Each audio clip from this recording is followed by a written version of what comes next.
How can I troubleshoot console connection issues on my device? Hello there.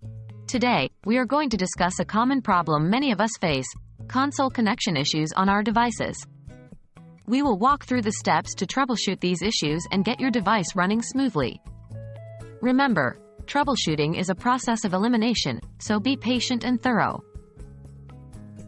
What is a console connection? A console connection allows you to directly interface with your device, typically through a terminal program.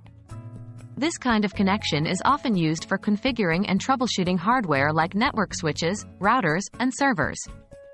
When you're unable to connect to your device via the console, it can be a frustrating situation. Let's dive into the possible causes and solutions. Are your cables and ports working?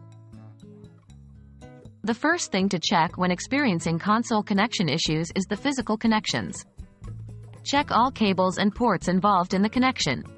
This includes the console cable, any adapters you might be using, and the physical console port on the device. Make sure they are all functioning correctly and are securely plugged in. Is your terminal software configured correctly? The next step is to verify the settings on your terminal software.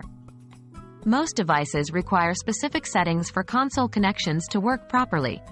These include boot rate, data bits, parity, and stop bits. Make sure these are set according to the manufacturer's specifications for your device. Are device drivers up to date? Drivers can often cause console connection issues. Make sure the drivers for your console cable and any adapters are up to date. Check the manufacturer's website for the latest drivers and install them if necessary.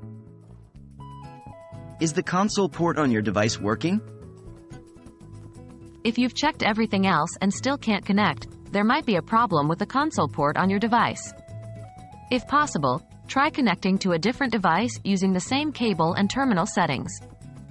If the connection works, then the issue might be with the console port on the original device. Troubleshooting console connection issues can be a bit of a challenge, but with these steps, you should be able to identify and resolve most problems. Remember, troubleshooting is a process of elimination. Work through each possibility systematically until you find the solution. We hope this guide has been helpful and wish you the best of luck with your troubleshooting efforts.